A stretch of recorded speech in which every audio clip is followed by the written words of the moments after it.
Good morning, Har Har Mahadev. સ્વાગત છે મારું નવા બ્લોગમાં.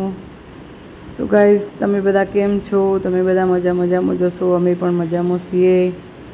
બસ તો અમારે મોર્નિંગ થઈ ગઈ છે, તો બસ હવે ઉઠી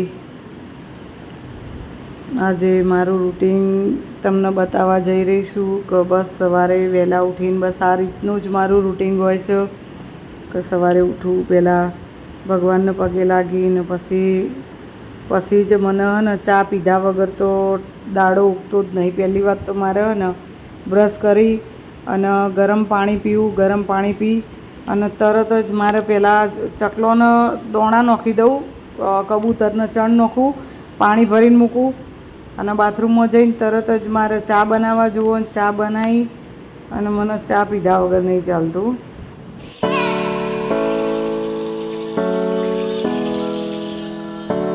ચલો ચા પીવા માટે વધારે રાખવા જઈએ ને તો અંદર ડૂબી જાય.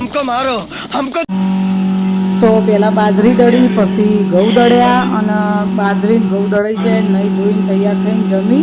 ગાઈસ, હું ને ક્રિશ જઈએ છીએ. તડકો બહુ હોય એટલે મારો આંખો બંધ થઈ ગયો. મૂન ક્રિશ બે જઈએ. ક્રિશનો કપડો લેવાનો છે, તે કપડો લેવા માટે જઈએ છે. અઘોરા મોલમાં જઈએ. તો ચલો, રિક્ષા આવે, રિક્ષાની રાહ જોઈને ઊભો હોઈએ. चलो भाई, देखो अपने क्या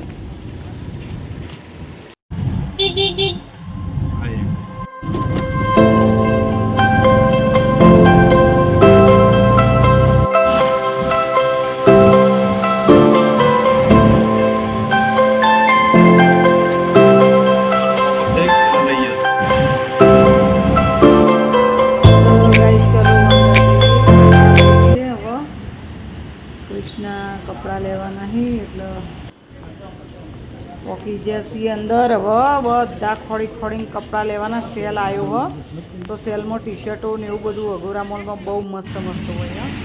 અમારા આજુબાજુ હોય ને તો જોવા જવું હોય તો જજો લેવા માટે. કપડો બહુ મસ્ત સારા કાપડના બહુ મસ્ત કપડાં હોય. એવું નહીં કે સેલ એટલે કાપડ નહીં સારું હતું, કાપડ પણ સારું હોય. મેં કૃષ્ણ 5-6 જોડી કપડાં લીધા. બસ હવે ઘેર જવા માટે અમે નીકળી ગયા. તો ગાઈસ, કાયસીને લઈને હું નીચે આવ્યું ને જુજો છોકરો ડોગી કરડે કોઈનું.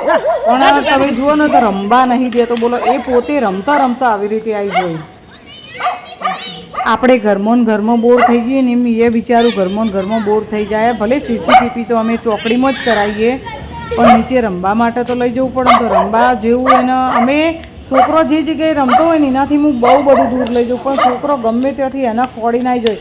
અને એ તાર નેનું બાળક જેવું જ થયું હોય, એને કોઈ એટલી બધી ખબર નહીં પડતી. એના મનમાં એમ કે મને આ લોકો મારસી એવું સમજીને સામેથી ભસવા જાય. પણ પટ્ટો મજબૂત હોય એટલે વધુ નહીં. તો ગાઈસ, આ તો આજનો બ્લોગ.